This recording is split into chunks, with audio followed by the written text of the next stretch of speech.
ನಮಸ್ತೆ ವೀಕ್ಷಕರೇ, ಕಲಾಧ್ಯಾನಕ್ಕೆ ಸ್ವಾಗತ. ಶ್ರೀಯುತ ಪಾತಣ್ಣನವರು ಹಿರಿಯ ಸಾಹಿತಿಗಳಾಗಿ ಕನ್ನಡ ಸಾರಸ್ವತ ಲೋಕದಲ್ಲಿ ಗುರುತಿಸಿಕೊಂಡಿರುವಂತಹವರು. ಅವರು ಈಗಾಗಲೇ ಸಾಕಷ್ಟು ಪುಸ್ತಕಗಳನ್ನು ತಂದಿರುವುದು ಎಲ್ರಿಗೂ ಗೊತ್ತಿರುವಂಥ ವಿಷಯ. ದಿನಾಂಕ 12 ಆಗಸ್ಟ್ ಬುಧವಾರ ಸಂಜೆ 5:30ಕ್ಕೆ ಗಾಂಧಿ ಭವನದ ಕುಮಾರ ಪಾರ್ಕ್ ಒಂದು ಸ್ಥಳದಲ್ಲಿ ಅವರ 2 ಪುಸ್ತಕಗಳು ರಾಣಿ ಅಹಲ್ಯಾಬಾಯಿ ಹೋಳ್ಕರ್ ಮತ್ತು ಕ್ರಾಂತಿವೀರ ಸಂಗೊಳ್ಳಿ ರಾಯಣ್ಣ ಕಾದಂಬರಿಗಳ ಬಿಡುಗಡೆ ಸಮಾರಂಭವನ್ನು ಹಮ್ಮಿಕೊಂಡಿದ್ದರು. ಈ ಕೃತಿಗಳ ಬಿಡುಗಡೆಗೆ ಮಾನ್ಯ ಮಾಜಿ ಮುಖ್ಯಮಂತ್ರಿಗಳಾದಂಥ ಶ್ರೀಯುತ ಸಿದ್ದರಾಮಯ್ಯನವರು ಆಗಮಿಸಿದ್ದರು. ಎಲ್ ಪುಷ್ಪ ಅವರು ಹಾಗೂ ಅನೇಕ ಮಂದಿ ಹಿರಿಯರು, ಶ್ರೀಯುತ ಎಂ ರೇವಣ್ಣ ಅಧ್ಯಕ್ಷರು, ಕನ್ನಡ ರಾಜ್ಯ ಗ್ಯಾರಂಟಿ ಯೋಜನೆಗಳ ಅನುಷ್ಠಾನ ಪ್ರಾಧಿಕಾರ, ಶ್ರೀ ಎಸ್ ಮುನಿರಾಜು ಶಾಸಕರು, ದಾಸರಹಳ್ಳಿ ವಿಧಾನಸಭಾ ಕ್ಷೇತ್ರ, ಡಾಕ್ಟರ್ ಎಸ್ ನಾಗಣ್ಣ ಪ್ರಧಾನ ಸಂಪಾದಕರು, ಪ್ರಜಾಪ್ರಗತಿ ದಿನಪತ್ರಿಕೆ.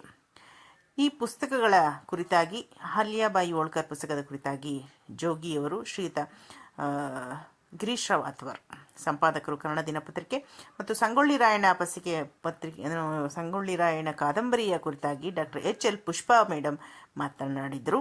ಮಾಜಿ ಅಧ್ಯಕ್ಷರು, ಕರ್ನಾಟಕ ಲೇಖಕರ ಸಂಘ. ಕೃತಿಕಾರರ ನುಡಿಯಲ್ಲಿ ಡಾಕ್ಟರ್ ದ್ವಾರಣಕುಂಟೆ ಪಾತಣ್ಣನವರು ಮಾತಾಡಿದರು. ಹಾಗೂ ದ್ವಾರಣಕುಂಟೆ ಪ್ರತಿಷ್ಠಾನದ ಅಧ್ಯಕ್ಷರಾಗಿರುವಂತಹ ಮಾಜಿ ಸಂಪಾದಕರು, ಪ್ರಜಾವಾಣಿ ಸಂಸ್ಥೆ, ಸುಧಾ ಮತ್ತು ಪ್ರಜಾವಾಣಿ ಸಂಸ್ಥೆಯ ಶ್ರೀಯುತ BM ಹನೀಫ್ ಅವರು ಮಾತನಾಡಿದರು. ಈ ಒಂದು ಕಾರ್ಯಕ್ರಮದ ನಿರೂಪಣೆ ಡಾಕ್ಟರ್ ಇಂದಿರಾ ಶರಣ್ ಜಮಲ್ದಿನಿಯವರು ನಡೆಸ್ಕೊಟ್ರು. ಬಹಳಷ್ಟು VVIP ಅಂತ ಹೇಳಿ ಹೇಳ್ತೀವಿ, ಅಷ್ಟು ಅಂದರೆ ಹಿರಿಯ ತಲೆಮಾರಿನ ಲೇಖಕರು ಈ ಒಂದು ಕಾರ್ಯಕ್ರಮದಲ್ಲಿ ಭಾಗವಹಿಸಿದರು. ಬಹಳ ಅಚ್ಚುಕಟ್ಟಾಗಿ ಆದಂಥ ಕಾರ್ಯಕ್ರಮದಲ್ಲಿ ಆಗಮಿಸಿದ ಗಣ್ಯಮಾನ್ಯರಿಗೆ ಗೌರವ ಸಮರ್ಪಣೆಯನ್ನು ಸಹ ಏರ್ಪಡಿಸಲಾಗಿತ್ತು.